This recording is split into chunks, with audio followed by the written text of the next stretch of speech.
Hello everyone, मैं पूजा अपनी YouTube channel let's no में आप सभी का स्वागत करती हूँ। आइए आज हम फिर जानेंगे लेसन प्लान और आज का हमारा टॉपिक है वर्षा और हमारा सब्जेक्ट है ज्योग्राफी। लेसन प्लान नंबर लिखिएगा। मेरा नंबर है 6। आप अपना जो भी लेसन प्लान नंबर रहेगा वो लिखिएगा।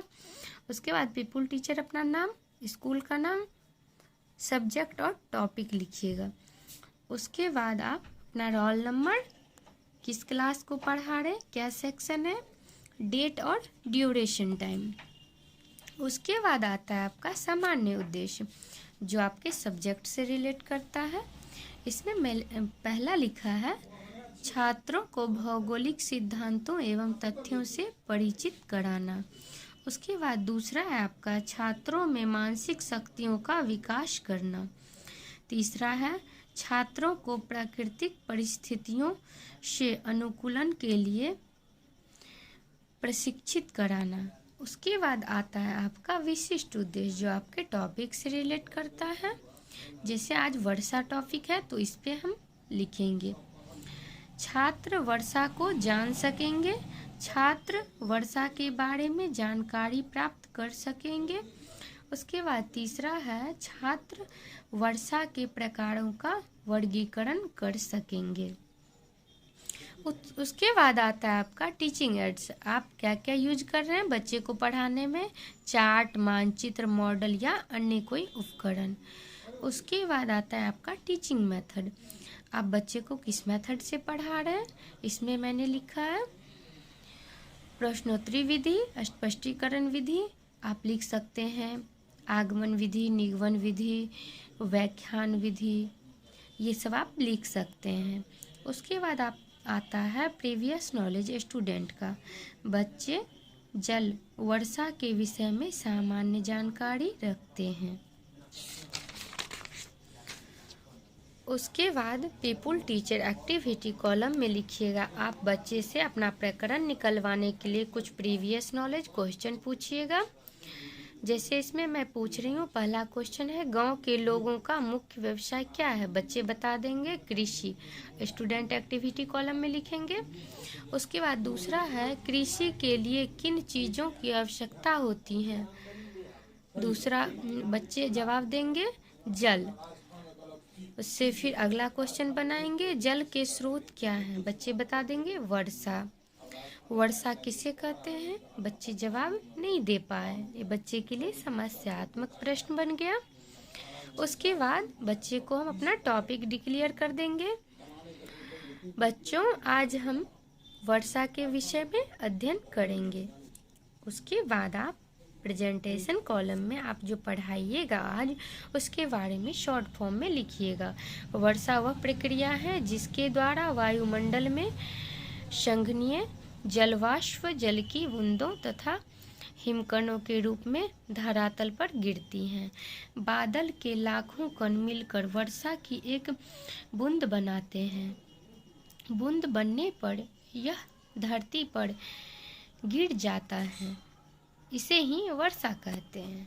उसके बाद स्टूडेंट एक्टिविटी कॉलम में बच्चे जो जवाब दे रहे हैं वो लिखिएगा आप।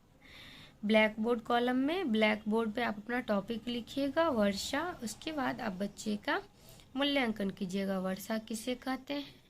उसके बाद वर्षा की एक बूंद का व्यास कितना होता है। उसके बाद टीचिंग पॉइंट में आप जो बच्चे को डिटेल में पढ़ाइएगा वो लिखिएगा वर्षा के प्रकार। उससे पहले बच्चे से क्वेश्चन पूछ लीजिएगा एक बूंद का व्यास कितना होता है। बच्चे बता देंगे 6 mm। उसके बाद वर्षा कितने प्रकार की होती है। बच्चे जवाब स्पष्ट नहीं दे पाए। उसके बाद बच्चे को आप समझाइएगा डिटेल में गर्म वायु के ऊपर उठने तथा ऊपर उठकर ठंडा होने पर बूंदों के रूपों में परिवर्तन होने की प्रक्रिया के दौरान जो वर्षा होती है उसे संवहनीय वर्षा कहते हैं। यह वर्षा अधिकतम भूमध्य रेखीय प्रदेशों में होती हैं। पर्वत के मार्गों पर आने पर वायु के तेजी से ऊपर उठने व ठंडा होने से वर्षा होने की क्रिया को पर्वतक्रीय वर्षा कहते हैं। यह वर्षा पर्वत की ढाल की ओर अधिक होती है, परंतु ऊपर की ओर कम होती हैं। जिस क्षेत्र में वर्षा कम होती है उसे वृष्टि छाया प्रदेश कहते हैं। इसके बाद बच्चे से क्वेश्चन पूछ लीजिएगा, संवहनीय वर्षा कहाँ होती है? बच्चे बता देंगे। भूमध्य रेखीय प्रदेश में होती है। वो स्टूडेंट एक्टिविटी कॉलम में लिखिएगा। उसके बाद है, जब गर्म वायु ठंडी वायु के ऊपर चढ़ जाती है तो गर्म वायु ठंडी होकर वर्षा शुरू कर देती है, जिसे चक्रवातीय वर्षा कहते हैं। उसके बाद ब्लैक बोर्ड कॉलम में आप जो पढ़ा रहे हैं वो लिखिएगा। उसके बाद बच्चे का मूल्यांकन कर लीजिएगा। पहला क्वेश्चन है, वर्षा के प्रकार को बताएं। दूसरा क्वेश्चन है, संवहनीय वर्षा कहाँ होती है? टीचिंग पॉइंट अगला लिखिएगा, वर्षा मापन। बच्चे से कुछ क्वेश्चन पूछ लीजिएगा। पर्वतों पर जिस क्षेत्र में वर्षा कम होती है उसे क्या कहते हैं? बच्चे बता देंगे, वृष्टि छाया प्रदेश। उसके बाद अगला क्वेश्चन पूछिएगा, वर्षा मापन क्या है? बच्चे स्पष्ट जवाब नहीं दे पाए। उसके बाद आप डिटेल में समझाइएगा। किसी स्थान पर कितनी वर्षा हुई है इसे मापने के लिए एक यंत्र काम में लाया जाता है, जिसे वर्षा मापन कहते हैं। इसे एक निश्चित समय में निश्चित स्थान पर वर्षा में रखकर पानी के बरसने की मात्रा को किया जाता है। वर्षा मापी कई तरह का होता है। वर्षा अधिकतर इंच या सेंटीमीटर में मापी जाती है। वर्षा मापी एक खगोला बेलन होता है, जिसके अंदर एक बोतल रखी होती है और उसे ऊपर एक कीप लगा रहता है। वर्षा के पानी कीप द्वारा बोतल में भर जाता है तथा बाद में मापक द्वारा माप लिया जाता है। इस प्रकार आप बच्चे को डिटेल में बताइएगा। उसके बाद बच्चे जो जवाब दे रहे हैं वो स्टूडेंट एक्टिविटी कॉलम में लिखिएगा।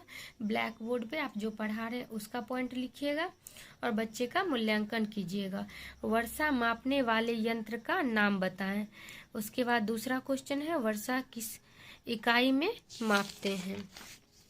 उसके बाद आप अभी तक जो बच्चे को पढ़ाए बच्चे क्या समझे हैं उसके लिए कुछ क्वेश्चन पूछिएगा। वर्षा किसे कहते हैं? वर्षा के एक बूंद का व्यास कितना होता है?